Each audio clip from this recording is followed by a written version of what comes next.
Hey, this is Kelly Raspberry Evans. I want to thank you for joining us for another podcast today. You may notice it sounds just a little different. That's because due to technical difficulties or my complete ineptitude, the recorder didn't record.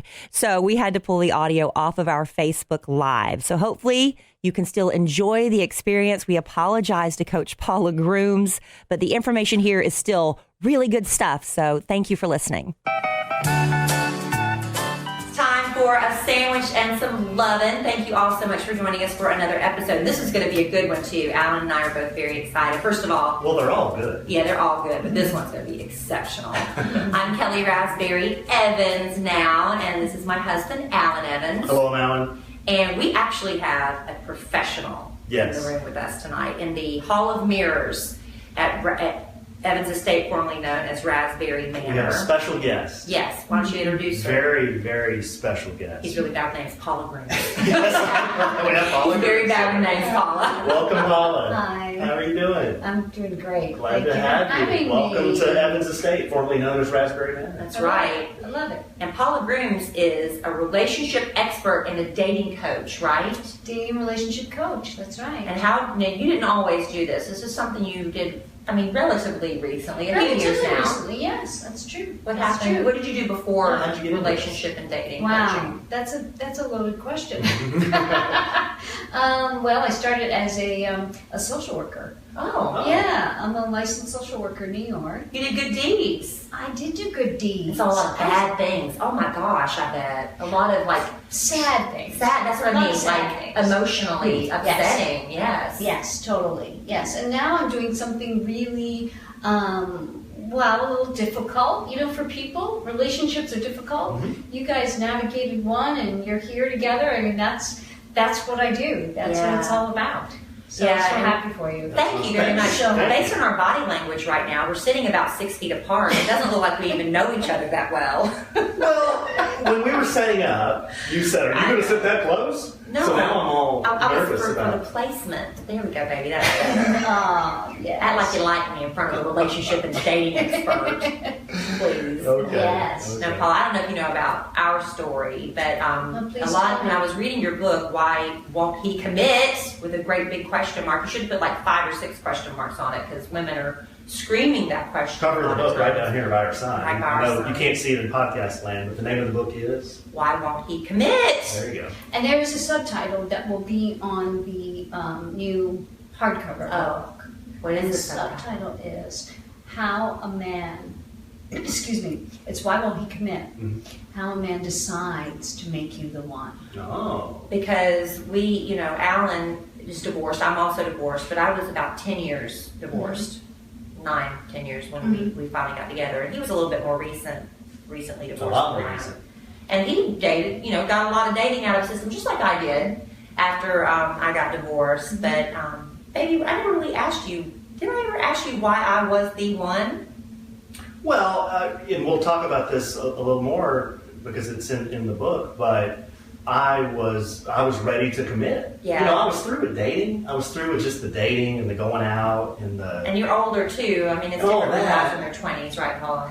Yeah, a little bit. Although timing is it's an interesting thing because time is so different in terms of relationships for men than it is for women. And because of the difference between how men bond and how women bond. Mm-hmm. Because women bond through time and through sex. And men bond really in only one way, and that's through making a commitment. Mm-hmm. So that's why they like you. Well, yes. But there's not, I guess there's not like one reason why men won't commit because not all men are the same. But there's basic rules. There is. And I call it my consumer versus buyer relationship. Mm-hmm. And that is that if men live in 2 states of being, and this is my theory, and the 2 states are either ready, willing, and able to commit, given a certain criteria in their lives, or not. And the criteria has to do with responsibility factors, because women see commitment as a natural outgrowth of love. When women love, they naturally commit. Men view commitment as a responsibility. Which isn't always a bad thing. No, it's not. I mean, a lot of people look at that as like the ball and chain thing, weighing me down. But I think responsibility is a positive thing. Absolutely. Gives people a purpose. And to me, that just goes back to the being comfortable, and I think these were points you made in the book, being comfortable with yourself on an education level and financial level and all of these things. I felt like, okay, I've accomplished all of these things. I've gotten all the dating out of my system. Now I'm ready to commit, and I know that I can do that, and I can, and I'm comfortable with that. And That's it. That's how it was for me, anyway. That's how it worked for me. And for most men, I guess. Yes, I think that men have to be ready to take on the responsibility that they see a relationship as being. And I liken this to my puppy principle. Mm-hmm. And what that is, I know that you I like wrote, that. Yeah. You wrote about it. Do you want to tell about it? Well, I like the puppy principle. I guess I'm going to put it in really basic terms. Paul could do it better, but women are like puppies. And see, I would have thought it was the other way around, that men are like puppies, that they're like real excitable, they can't control their bladder, they nip your face all the time, that kind of thing. But it's actually the kind of the opposite, where the women are the puppies in the relationship. Where, like, let's say you, oh gosh, Paul, I'm going to do such a disservice to this, because you do an analogy of where two women go to look for puppies. And one's really interested and one's not, she's just tagging along. Mm-hmm. And the one woman is like, she's looking at this puppy, she falls in love with the puppy's licking all over her face, but then the person comes out and says, oh, I'm sorry, that puppy's already taken, you can't have it. And she's like, well, darn it, now I gotta go find another puppy. But very quickly, you can replace those same feelings with another puppy. You're not totally committed to that puppy, and I'm really doing this analogy a big disservice. That's okay. You're getting I'm getting the gist. You're getting the gist. It made sense to me when I read it. I'm explaining it so poorly, but then the friend that tags along, man, she's loving the puppies too, and she's thinking, oh, it'd be so great to have a puppy, and she falls in love with this one particular puppy, but then she realizes, oh, the timing's not right. I really don't have the house situation. My job isn't right. I'm not ready to commit to a puppy. And no matter, so I mean, now clean it up and tell them how it really goes, Paula. Well, that was the worst explanation ever. But once I kind of grasped it in my unintelligent way, I was like, so it wasn't always my fault a man didn't commit to me. It's just the timing was wrong. Right, and from the man's perspective, Right? The way I understand the puppy principle is, think about a man who goes into a bar, a single guy. All the women there are puppies. And there's one that goes by, and boy, that's the best puppy he's ever seen. That's a really cool puppy. Another one goes by, oh, there's another puppy that I wish I could get to know a little bit more. There's puppies all over the place. So for a man, you think about when you go buy a puppy, that's the same way it is. You go see the litter, and they're all cute. But sometimes you go for the runt. Sometimes you go for the one that's so ugly it's cute. I mean, So, all right, Paula, now you tell them what all that means. Because we butchered. Yeah, we're the amateurs. No, not at all. Because you got it. And I love to hear, it's so rare that a man reads my book. So I love when a man reads my book, because you get it from, you get the puppy principles so easily. Because women are all puppies to men. Mm-hmm. All puppies, we can relate to that. Mm-hmm. Because women love puppies or children or kittens or whatever, but puppies most women love, right? Sure. They're all cute. Whether it's a bulldog, a beagle, a basset hound, they're all equally cute, right? Right. And it's just like you, that I love that analogy in the bar, that each woman that walks by, there's something cute about her. There's some feeling you get as a man. Oh, you want to pet those puppies. Exactly. It doesn't matter what they look like, you want to pet them. That's right. But that feeling went away when you found your main puppy. That's right. I hope. Well, but here's the beauty thing. Thank you, baby. Yes. You're my master. Yeah. We'll talk about that in another Yes, chapter. right? That might be another show. Woof, woof. Stop it. All right. But the point is that the bonding has to come just as it does with us. See, women all have the experience of being both a consumer and a buyer. So we don't want to make men bad, because you're not. You're just living in one of two states of being. And you happen to have been a buyer. And when you meet a puppy you love and you say, I'm ready to take it home. I'm ready to be responsible. I'm ready to commit to that puppy, right? That's what it is. Because again, they're all cute, they're all wonderful, right? But we have to be in a state of being ready to take one home or not. Right. So I use an analogy that if I were to give you my puppy for the weekends, because I have to go stay with my sick grandmother at the assisted living, and they don't take puppies there, right? So I come to you and I say, Kelly, will you take my puppy for the weekends? And you say, sure, I like puppies, it'll be fun, and Emma Kelly can play with it, and we'll have a good time, right? Right. And you take it every weekend, and you love it while it's with you. And I always give it back on Monday. Right. But you love it, you hang out, you can take it to cafes, you watch movies I bond with it in a way. In a way, right. Yeah. And I come on Mondays and I pick it up, right? Yeah. You really don't think about it for the week until next Friday when I drop it off again, right? And I look forward to seeing it again. Yeah, and it's a nice thing, right? Right. And most people, when they have a puppy or dog, they'll sleep with the dog, right? They'll sleep with it. So you sleep with it every weekend, right? And so at the end of the year, I come to you and I say, I have to go live with my grandmother now and take care of her full time. So I'm going to give the puppy to you. And you say, Panic. right? Right. And this is the experience a consumer has because he's not thinking, when he's in a state of being a consumer, he's not thinking commitment. He's not thinking long term. He's enjoying, right? So when I give that puppy to you, and you say, wait a minute, that's not what I signed up for. I was just having fun on the weekends. And then I say to you, but wait a minute, you told me you love him. And you take him out every weekend, you sleep with him every week, you've been sleeping with him every weekend for a year. What are you talking about? And you just are kind of dumbfounded because you're not ready to take on the responsibility that a puppy is. And then I think, if you do get stuck with that puppy, then you resent the puppy. If the timing wasn't right, you end up resenting the puppy. I think a lot of women listen to analogies and things like this, and they automatically shut down because they're like, I am not a puppy. A lot of negative. And these rules, like, Paula said earlier, Paula grooms a relation. We should always let everybody know. They might be tuning in midway. Yeah. Relationship and dating expert Paula Grooms, author of Why Won't He Commit? And you have these like basic general rules that apply to most everyone. And people still resist it. Women still resist it. They think they shouldn't have to change the way they do things. But I think what's happened, and you can tell me if I'm wrong, is women have really changed, and men have kind of always stayed the same. You know what I mean? Yeah. As far as emotionally and what they're looking for. I mean, they try to be a little bit more understanding of the liberated woman. I can do everything. But men are still really basic when it comes down to their needs, where the women have changed. I think that we changed the rules. I think you're right. I mean, I really do. And it's, and you could probably speak to this better, but you love us anyway. Yeah.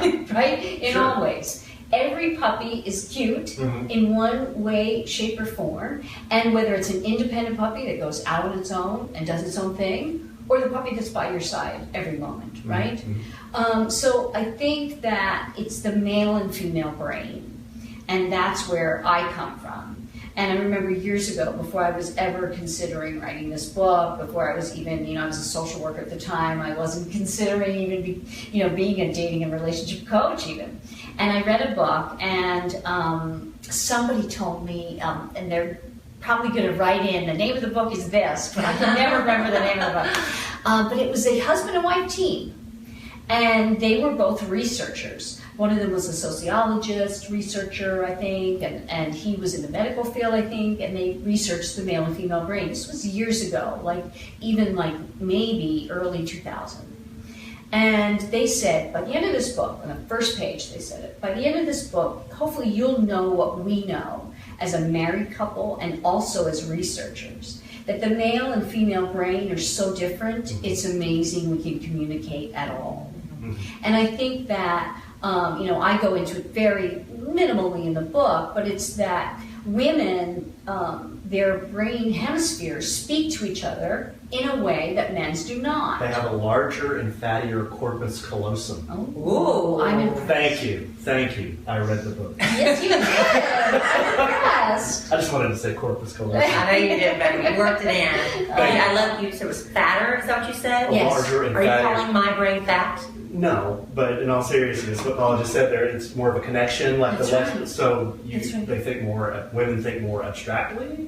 Well, they have more, there's more, from what I gather from it, and I'm no scientist at all, but that there's more, the connections, because of the fattiness of it, and it's thicker, the connections are more easily made from left hemisphere to right hemisphere. So we think and it's kind of, men are more linear, and their brains back to front in Black and each white. hemisphere. Sure. Yes. So and of course, everything I say, and I say this in the beginning of the book too, that everything is in gross generalizations. Absolutely. There is an Yeah. exception Yeah. to every single rule. And then, of course, everyone is on a scale of female and male gender traits.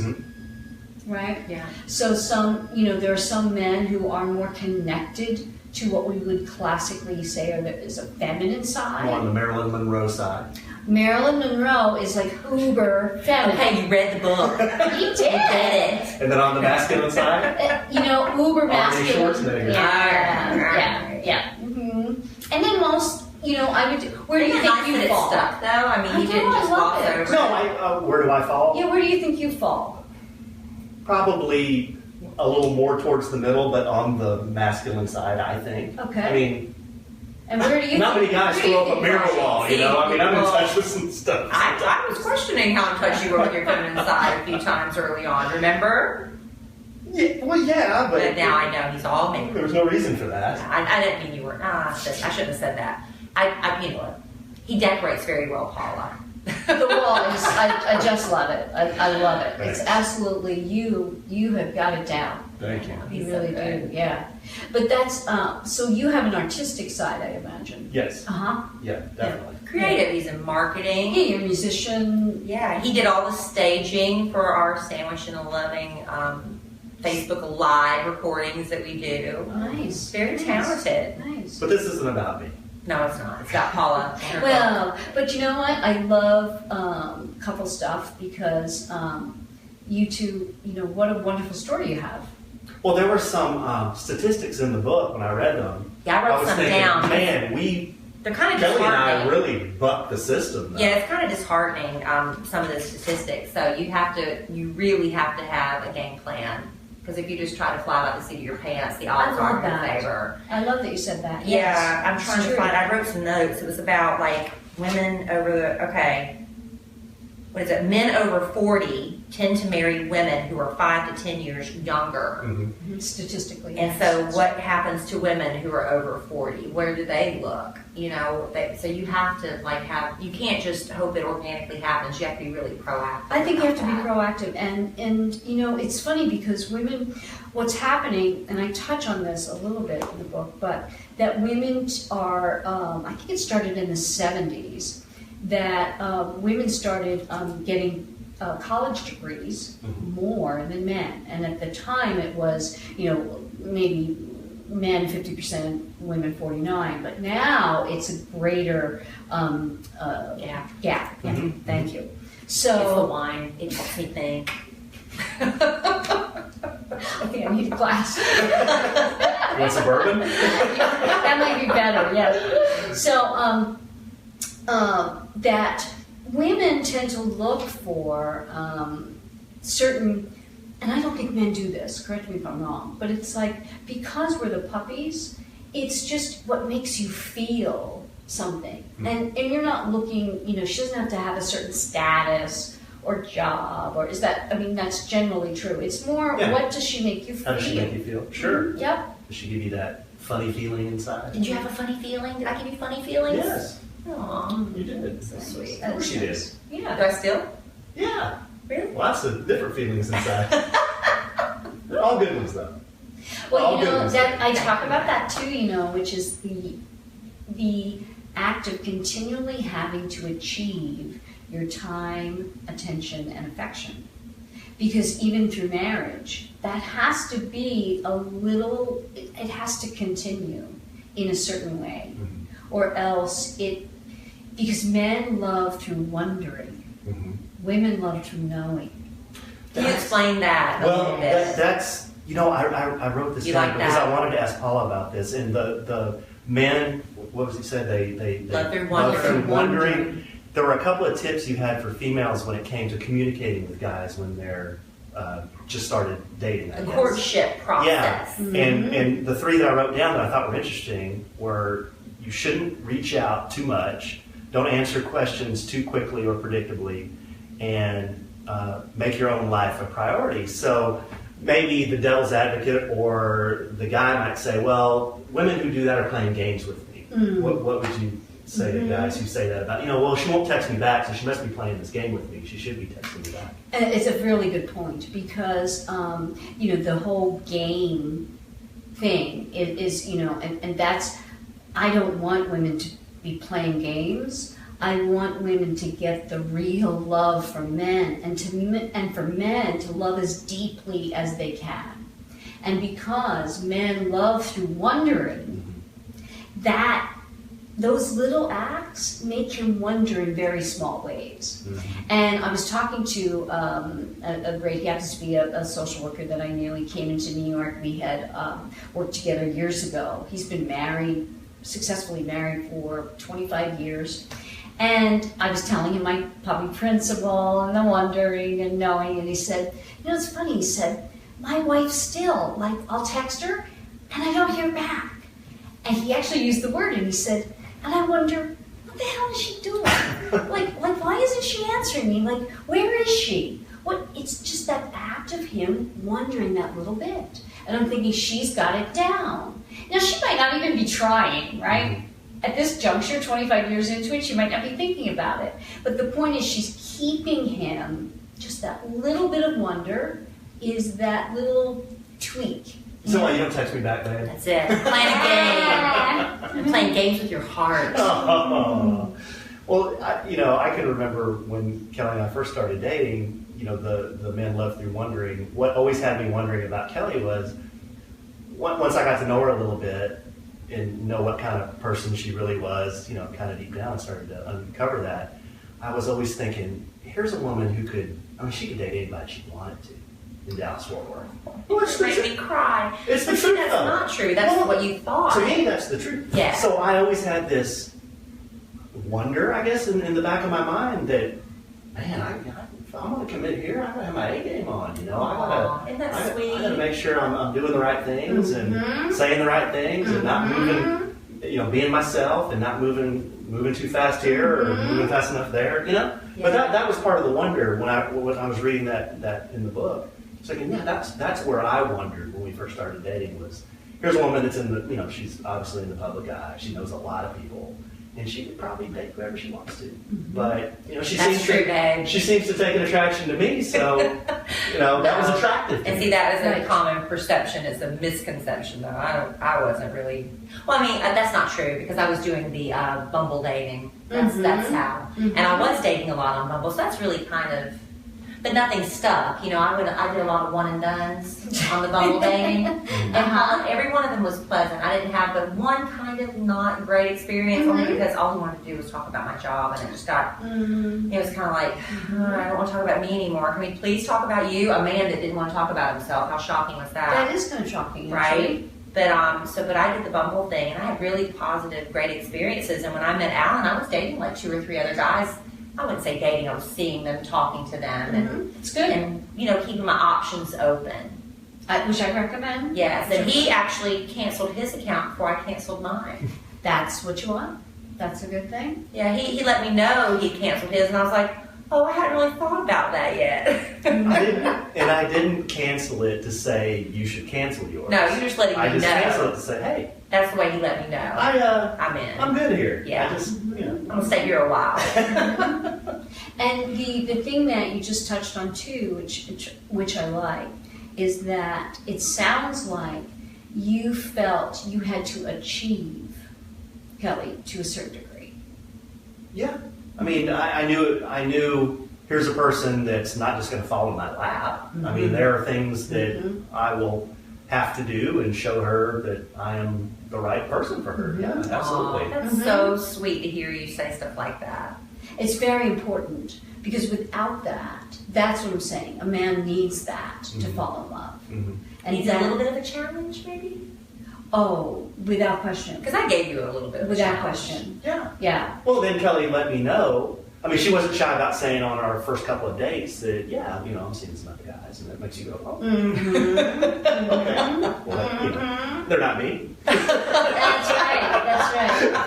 Yep. So yeah, there was a challenge there for sure. I say that men are about I call them my 3 C's of men and 3 C's of women. Oh. And the 3 C's of men are that you are all about, I mean, intrinsically, at the core, a challenge, competition, and conquering.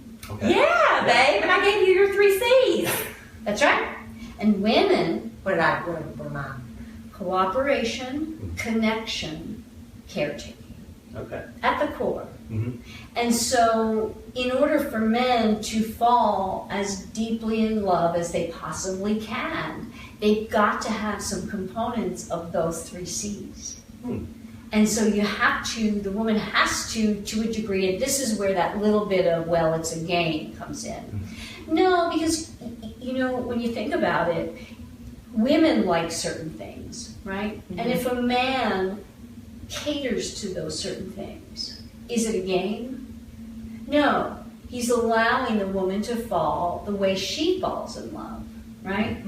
Like, you know, whether it's bringing flowers or actually saying the right things or getting right back to her, letting her know you're there, you're for her, you're supporting her, you're loving her. That's what makes her feel secure and connected and love. So it's not really a game, it's catering more towards the different ways. And he's very good at all those things, Paula. He really Excellent. is. He'll surprise me with flowers and things. Very sweet. Wonderful. Do I do with the 3 C's for you? Yeah, what were they again? Whatever they are, you do them. I'm going to challenge you later. Whatever they are, you do them. Oh, thank you, baby. You just do all the good Honestly, Paula, you know, I always have to refer everything back to me. Isn't that selfish of me? That's okay. But, you know, Alan and I, we dated for a year. We got engaged. We were married less than 6 months after that. So we've haven't known each other 2 years. Wow. And these first few months of being married, we've had a few little bumpy times. So you think trying to get adjusted to each other? I mean, I don't. Not I Alan, don't just come. me. Yeah, it's just you. Well, I mean, It's been a big adjustment. it's not 100% perfect No, all the it's time, not. every day, but You know, and we work together But pretty people well. say the first year of a marriage, even if you get the guy to commit, the first year is really hard, right? It's adjustment. Now I'm going to use this as therapy session. What can you tell a 1 year, you know, the couple, how should they approach the first year of marriage? Especially when we both have marriages under our belt, because is it true that second marriages have a higher chance of divorce? They do. Do you think that'd be the opposite, because you're both supposed to learn lessons from your first time that we should know better? Yes, I know. But it's an interesting statistic along with that is that if you live together before marriage, so first marriages statistically, it's about a 49% divorce rate. Right. Wow. First marriages. Living together before a first marriage, it's almost a 60% divorce rate. Why is that? Well, different people have different theories as to why that is. No one actually knows, of course, but my theory is that the living together, what happens for men and women, so going according to the brain differences and how men and women love differently, my theory is that when two people they're not really making a decision to live together. It kind of happens.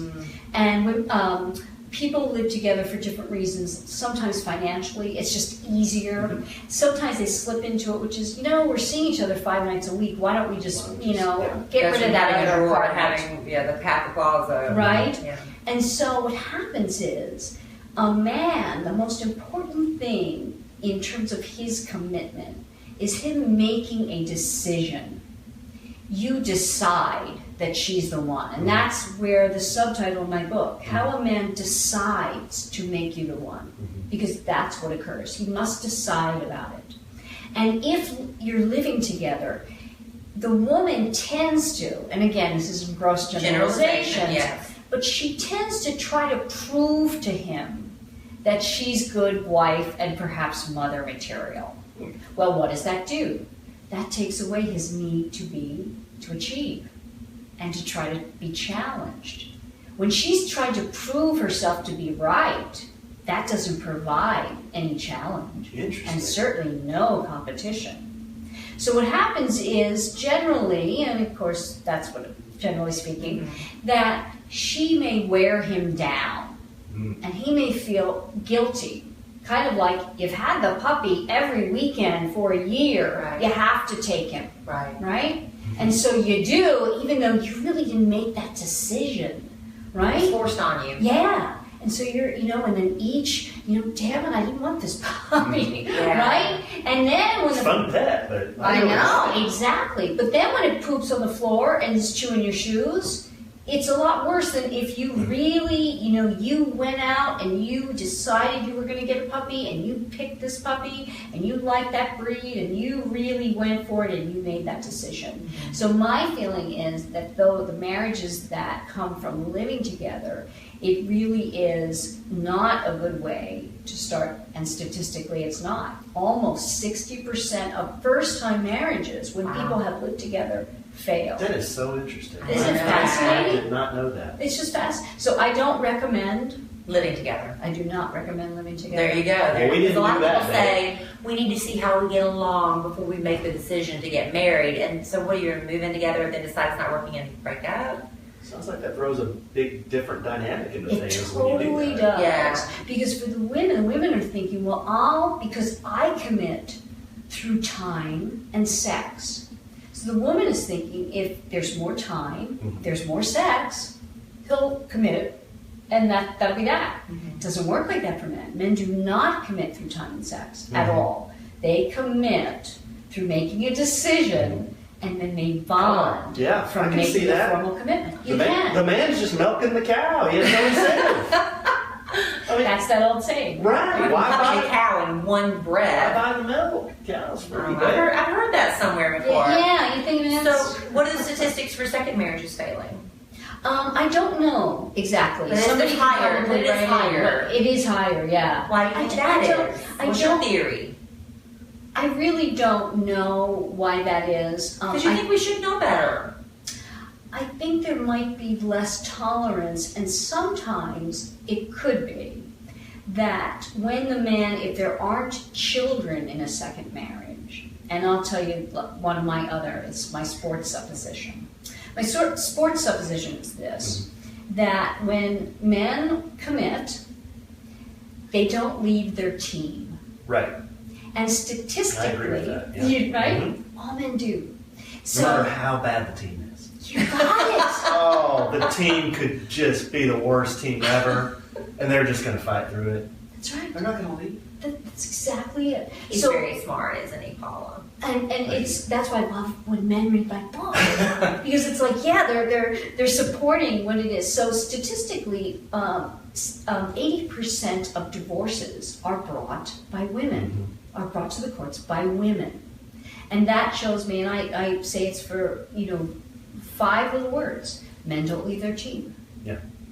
And so when you See, I saw it as a different way, Paula, because I agree with you. Women are, in my experience, is the man wants to be able to say, I didn't leave her, she left me. Is that another way of saying it? That way he's not the bad guy, that she's the one that filed. Yeah, he didn't quit. He didn't quit. He didn't leave. He didn't leave his team. Because he'll just hang in there in misery until she has no other choice but to file. Because, correct me if I'm wrong, Alan, but if you join a adult baseball team, right, and you have to practice every Wednesday nights and go to the games on Saturday mornings during this season, right, and you hate it. You hate the coach, you hate the players, you hate that you have to play second base, do you quit? No. You see, every man immediately, I love that, every man immediately says no. Because a woman would be like, why are you doing this? You hate it, right? And you can't really explain why to women that you would not quit. But if you quit to that coach, to yourself, to all the guys on the team, you're a negative word for a female body part, right? Yeah. And and we have some willow over there. Very quick. I think another relationship why you coach that we like had on it. the show actually said that word Ooh. Yeah. in relation to the willow. Oh. All right, move on. Okay. But Oh, She did. I did. It's your fault, Paula. It is. I'm sorry. No, it's all right. But that's how men No, I'm do it. getting what you're saying. Yeah. And so, I just looked at it because I'm a woman. I looked at it from a different perspective. sure. You know, that the man just didn't want to be the bad guy. And, No, you know. no. But here's the thing he will do in certain, depending how bad the situation is, or the moral stature of the man or the character, whatever. So you won't leave the team, but women will say, oh, but he'll cheat. Mhm. And to that I say, you're right. And here's why. Because that man, hypothetical man, we're going to take it away from you, Mhm. but a hypothetical man that's on that team, that baseball team. The guy playing third. Okay, he plays The guy playing third. He was Okay. the worst. So he will go when he's unhappy with the team, and specifically the coach, Yeah. right? Meaning the wife. Mhm. He'll go a few towns over Mhm. and do a pickup game, Sure. On the side. and the people on that team say, "Oh yeah, we just play whenever. Just come whenever you want." They love it. And he plays positions he hasn't played in 20 years. He gets in every position. Mhm. And he has a fun time, and he has no commitment to that team. Right. Right? None. And it's just fun. Right. It's just fun. Right. And the reason he's able to do that is that he feels because commitment is a responsibility that he's living up to, his responsibility to his team. The wrong thing would be to leave the team. Because he still plays with the team on the weekends, and he's still honoring his commitment to the team in his head. That's right. That's right. And here's the other thing, is that 3% of men who have affairs ever leave their wives. Did you hear that? Well- Every woman who is dating a married man who's telling you, Absolutely I'm going to not. leave her, she doesn't Uh-uh. understand me like you do, you don't understand what I have to go home to. Because when I got in the That's dating right. scene after my divorce, so many married men are out there just dropping that crap. And I got fed that same line by men, I'm separated, and they were lying. Mhm. They're going home to their wives, but that's what they say is, oh, she makes me miserable, you're so much better. But they knowing I'm gonna leave her, and they never leave. Not going to leave the team. 3%? 3%. Wow. And it is, you know what's interesting is that the men who say that, when they're saying that to you, and I like to get this across to every woman I coach and to every woman, is that when he's saying that, he's in the moment with you. So he means it, you think? He In the moment? absolutely wants to be separated, Hmm. and he absolutely wants to, in that moment, get with you. Men are in the moment, and I also think that this is biologically built in to men. Women are not as in the moment with men as men are with women. Because when we think about it biologically, that men have to do in the moment whatever they can do because their biological destiny is to get into you to procreate, right? That's what we're here for, continuing the species. So now in the modern world, it's whatever you have to say and do to make that happen. And you're connected to that in the moment. The man is connected to that. It's what he wants, right? But it doesn't mean in the next moment, he's not in that moment. And when he goes home to the wife, he's in that moment, Wow. right? And he's not going to leave his team. Mhm. So it's a mind game for women who get into relationships with married men.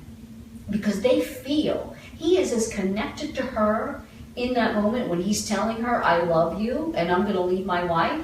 He intends to do that. But then he goes home, and it's like, oh, but that's my team. Wow. So this is That's probably interesting. that's It's very very interesting. interesting. And this is probably a good segue into Paula. You have a chapter about the types of consumers that women should avoid. Like, what are the types of men? So consumers are guys who are just like, they're not ready to They're not buy. ready to commit. They're not ready These to are the buy. guys that are still consumers. They're just dating around. Yeah, what are the Well, types of Kicking men? the tires, I think is what you call Right, it. but Right. they're in that state of not being ready, willing, and able to commit according to the criteria. Meaning they haven't fulfilled their vocational and sometimes avocational. Like it'll be, well, I'm not the supervisor I want to be yet. I haven't bought the company out, or whatever it is, right? Whatever his idea is. So it just depends on the man, whatever he wants to achieve. There were some good ones in the book. You had, man as a best friend, He's a consumer. the no try guy. Well, this is Did the you get woman. Did you get the no try guy? Well, it's really interesting because Friends with benefits. when I wasn't dating anyone, you had the man as the best friend. I had a gay man as the best friend, and he's still a very dear friend to me. But I thought, well, surely hanging out with him, he'll know straight men, and somehow I'll be able to meet somebody through him. And it just never. No, guys won't happened. come around if you're with another dude. That's it. It Whether doesn't matter they're if he's gay gay or or not. straight, having a man as your best friend is a detriment if you're looking for a relationship. Now, That's he could be a great friend, but you've got to limit your time with him, Yeah. and you've got to go out. I tell this to all women: you've got to go out alone. And women are that's hard for. It is a lot hard, of even women. as a married woman. It's hard, but like I was just saying recently, I did that because I was early for a dinner date. Ended up talking to a man. I don't let him know I'm wearing this big Exactly. flashy ring. I'm married, but I And struck hands up a just like a little ring. right, just a little one. And I struck up a conversation. We ended up developing a friendship. He and my husband had been to dinner together. We went to the Cowboys game nice. together. So but it was hard for me as a woman by myself. I had to pretend like I had something going on, and I want everybody to know I'm waiting for someone. Why? It's just hard, but you got to do it. You really, if you're looking, and what you said earlier, is making your romantic life, if you're looking for someone, somewhat of a priority in your life. Because if not, time goes on, and especially for women in their mid-30s. At one time I had in my practice, probably a good 10% of my practice was women between 42 and 46 who wanted to have children. And they were looking for a man to have a child with. wow. And that's really Hope they froze their eggs. That's tough. I went through fertility, Paula. That's why I say that. I'm not saying that flippantly. It was really hard. Mhm. So I recommend, women in their 30s, if you're looking to have a child, that it's something you really need to think about and make a priority for yourself, because you don't want to miss out on something that you want in your life. Simply because the years go by and you haven't made it as much of a priority as your profession. Right. And finding when I made the decision, I want to be in a relationship, I'm ready to get married. I did everything very intentionally. I bought my house that I have now that Alan has moved in, and now it's our house. But when I bought it, I wasn't dating anyone. But my dream and my vision for myself is I'm going to be married, I'm going to fill this house. Wonderful. And so when I went on Bumble, I didn't, and I think a lot of people do it very casually. Oh, let me just see what's going on Yeah. this weekend. I'm bored. Yeah. No, I was intentional about it, Wonderful. and I would never talk to more than 5 minutes at a time because it's too overwhelming. Right. And so I don't know what Alan's experience was, but I limited myself to about 5. And once I met and dated all those 5s, check them off, I go to the next 5. Wow. I mean, I was systematic. very, This is very great. systematic about I it, love it. honestly. And some people might say, well, that's not the way I want to do it. Well, I'm married now to a wonderful man, and you were part of my game plan, babe. Thanks, babe. But I mean, I had to treat it with priority. You can't You. treat it, especially because I was getting older, and I couldn't treat it as just like, oh, I'll just wait, it'll happen. No, you have to be intentional. Whether you call it playing games or not, whether you don't like being referred to as a puppy or not, it is what it is. And if you don't accept what it is and do something about it, you're gonna die alone in a recliner. Taped Nice, up, that's what I gotta taped say. up, lifted up. What? Taped up, lifted up. What are you talking I about? don't know. You said that one time. That has nothing to do with Oh. finding love. Sorry. That's another show. Men and how they feel about plastic surgery, apparently. Anyway, Paul, I digress. That's okay. Yeah, I digress. That's okay. Sorry about that. But really, it is. You can read this book. It's called "Why Won't He Commit?" with a big question mark by Paula Grooms. But in the book, I know the answer. So you tell us why he won't commit, but can you teach women how to get a non-committal man to commit? That's the key. Once we figure out why they won't commit, okay, now what do we do? That's the $10 Yes, question. I love that. Well, that's what I do in my coaching practice. And it is, forgive me, Alan, but there's quite a little formula to it. And Fell into my trap, babe. I didn't even know I had a formula. it's funny because I've been married and I didn't realize I was doing it either, but I had done it with my ex-husband. So there is kind of a formula to it. Mm-hmm. And if women do it, it's so much easier and probably did you know that it was just easy with the two of you? It just kind of followed suit and... Yeah, I mean, I never felt like it was difficult when we first started. Did you? No, you were in before I was. You were all in, and then I quickly was after that. But he was the one first. But that being said, then it was easy after that. Nothing fell into my lap with our first 3 or 4 dates. I mean, our second date, she's got her arms crossed and giving me the facing away from me body language because I was like, I don't think it's gonna work. Yeah. So I mean, we had a few challenges. I didn't think we were early. compatible at first because honestly, Paula, he was being such a gentleman. I thought he wasn't physically attracted to me. You know what I mean? Interesting. I hate to use the word sexual, but I'm like, he's not thinking I'm hot because he wasn't trying anything. And so about after the 4th or 5th date, I was like, you're obviously not that attracted to me. I need you to be more aggressive. I had to tell him that you need to. I don't think I was the no try guy that Paula talks about. In the book. No. He was being such a gentleman, though. That's a gentleman, and it was like, okay, now I need you to be a little bit of a bad boy, just a little bit, because I needed to feel like, I was attractive in that way. Not in front of the guest, honey. But I needed him to do, once I gave him the green light, it was fine. But I just needed him to be a little bit more aggressive. I think not on the first day. You handle the first day. Green light. It was like a top fuel dragster going down that speedway. What? Once I got that green light. Yeah. But what I like hearing, like, whatever. No. What I like hearing is that her body language on that second date, you see, you had to work a little bit. Absolutely. And that is what's needed. Yeah.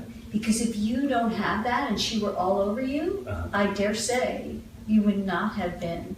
You might not be living in Evans Estates right now. No, you're exactly right, Paula, because there were dates that I went on that were totally the opposite. Where right. Third date, I got people moving clothes into my apartment. And I'm like, Isn't that a turn off to you? What the heck is going on here? Absolutely. Yeah. But you let it happen, though. That's what my thing. When Alan had a box of women's things that she had left behind, this woman, I'm like, what the hell?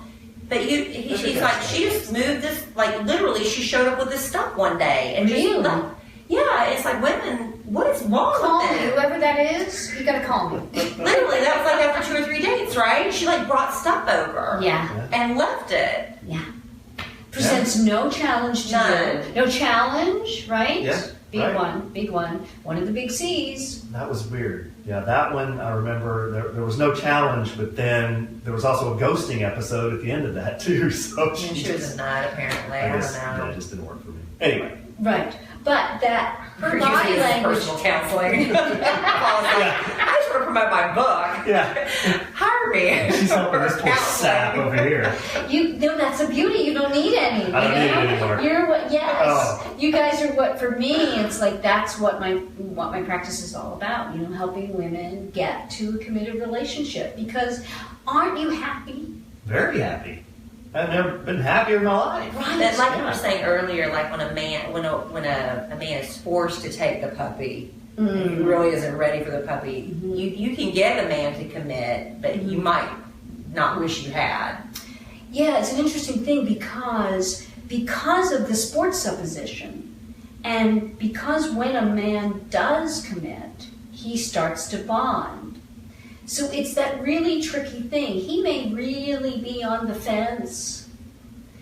And that's when, and if I'm working with someone, we do a little bit of testing to see where he is and if he will jump over to the other side of the fence. If he's a consumer versus a buyer? Yeah, because many men, and women say this all the time, and I hate to use this phrase, many men are scared about it. They're scared of making that commitment. Are they scared because they think maybe the right one's another couple of women away? They're settling, or what are they scared Well, about? here's the thing. If you, and this, I always take it back to women, because when you are out, and I'm a New Yorker, so when I'm walking on the street, I see all manner of puppies. I see everything from a Great Dane to the teeniest, tiniest teacup Chihuahua in one walk, right? There's a million. So, and I love them all. I mean, everyone it gives me a little jolt to see them, right? And a man I know, he said to me once, he goes, "Oh, summer in New York, it's just so hard because all the women are scantily clad, right? Summer, right? And they're all manner of, the shortest shorts or the most revealing top, and all their skin is out. And it's distracting. And just like when I walk down the street, and I go, oh, how cute! That feeling in a guy is right there. He just doesn't say anything. He just doesn't do it. Some guys do. And in New York, and I even talk about this in the book, is that some men will say something and they walk by you and they'll say something like, sexy, great dress. They'll say all manner of things. I've had everything from something crass to something wonderful. And it's just coming out of them just like when I walk by and, oh, how cute. And because I can socially pet that dog, right? Pet the puppy, that's okay. But he can't socially do anything, right? In Italy they do. Without getting slapped. Without getting slapped. Right. Right, exactly. Yeah, so it's just that if women understand that it's hard to think about, you can't, because men think, well, I can't look at any other puppies, or I'm not going to ever be able to pet another puppy. That's a hard thing, right, to think about. So I think there is that, and it's the responsibility that men see it as being, so they don't want to just go into it, they want to make that decision. Women live by their emotions, men live by their decisions. That's good stuff. Are you happy with your decisions? Oh, babe. I mean, I'm grooming. Even when I'm being grumpy after doing 3 loads of laundry. I'm grooming the best of show every day. Oh, funny. Love it. I know I've been a little cranky lately. It's been hard adjusting, to new life, but I hope it's worth it. I hope you think it's worth it, honey. It's more than worth it. It's more than worth it. I was like, That's great. No. This is really fascinating stuff, and I love how the book, a lot of it's based on science and statistics. Because facts are facts, and like I said earlier, that women might not want to accept what some of the, like you said, they're all generalizations or exception to the rules, but there are certain rules that a woman has to follow, especially as she gets older in life, if she wants to find love. I say to women, think of yourself as exceptional, but not the exception to the rule. Because if you think of yourself as the exception to the rule, you could go wrong and lose out. Because if you do kind of think of yourself as the rule and how things are for men, you'll likely be more successful. Okay, so we're going to leave you with that. There's one more. Oh, you have it? Well, I just have one more thing that was I'll very interesting. Maybe we could finish up with this. Okay. Paula says in her book, men who are interested, they will make their intentions known. And then this is fascinating, and I'm sure there are a lot of our listeners who may be in this situation. The longer you continue in a relationship without it being formalized through a man deciding to commit, the less likely a man is to do so. So, I think we all know couples who have maybe lived together for a long time, and 3 or 4 or 5 years. As time goes on, it gets less and less likely that they'll actually become married. Is that true? Well, yes, because time is not a factor for men. It's about the feelings that lead him and his being a consumer buyer that lead him to make that decision. And more time in does not do anything to make that decision more likely. Now, it can be said that for some younger men, if they're not in a place, if they're a consumer and not a buyer, and this is what my test is all about, and anyone watching, any woman watching who is in a relationship, whether it's just dating or an actual relationship, can go onto my website and take the consumer versus buyer relationship test and see where he falls, because there's two types of consumers, two types of buyers. And then, of course, I have my 8 toxic consumers, which you hit on a few of them. Are those on the website or just in the book? They're just in the book. Just in the book. So you have to buy the book to get that. But the test is on the website they can for go free. on tonight right away and take the test and see where their man falls. And that's going to be an indicator of where he is. Now, it doesn't mean he can't ever, but strategies have to be Put in place. They have to be put in place to hopefully move them up the scale. And kind of, you just did it so naturally. And certain things I just heard immediately, like, Right. her body language on that second date was closing you off. You needed to work to achieve to soften that. That's a great thing. It provided a challenge you had to overcome. Would you let I notice that? Yes, baby. You ready to tell you what the reason I had that body language, Paula? He pulled out a deck of cards and started doing magic tricks at the table. I did. Okay. Any guys watching wouldn't recommend it. Oh no! I'm like, what are you doing? I mean, he just pulled a deck of cards out of his pocket. That was and some of started my doing best magic tricks. stuff. We had the whole restaurant watching. Well, yeah, because they weren't your date. And I was like, what are you doing? I was like, oh my God. And I got mad at him because I felt stupid because I couldn't figure out what he was doing. I'm like, obviously, there's a trick. So how did you do that? I was like, I didn't like it. And so he showed me how he did his tricks. And magicians never reveal. But because I guess he liked me enough, even that soon, he showed me how he did his tricks. Interesting. But yeah, that's why I gave him that body language pop. I see. In my defense. Okay, I'm getting What the hell was I'm thinking? getting more than She ain't gonna not like my magic. You watch. I'm gonna Now I show you think some it's good cute. stuff. Yes. Now I think it's cute. But on the second day, I was like, I'm dating a magician. That's funny.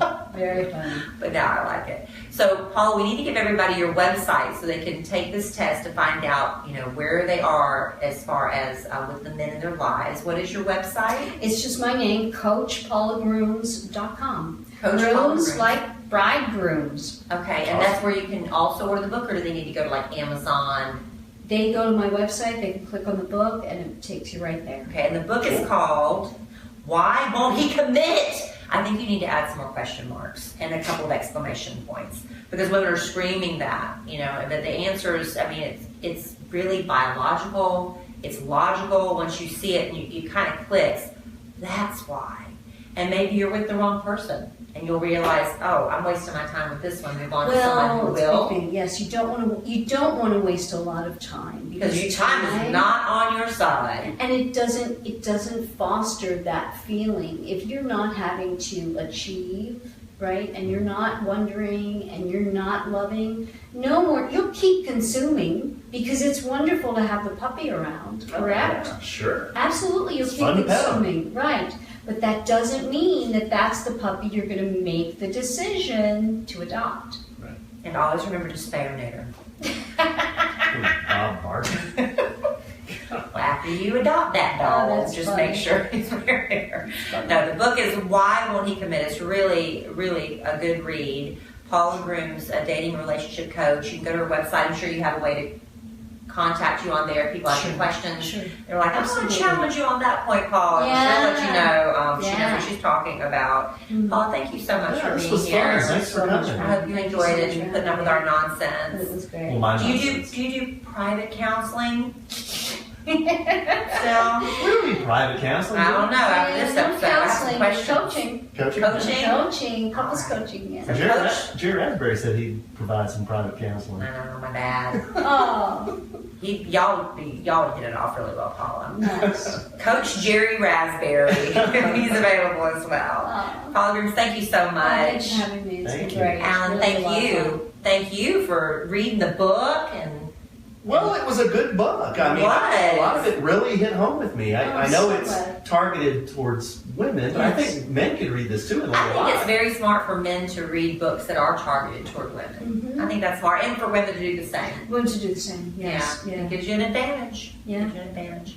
Well, that's another episode of A Sandwich and Some Love, and I hope you enjoyed it. I enjoyed it. I enjoyed it. This was fun. And Yeah. in the immortal words of the great Keanu Reeves, life is good. Have a good sandwich. Say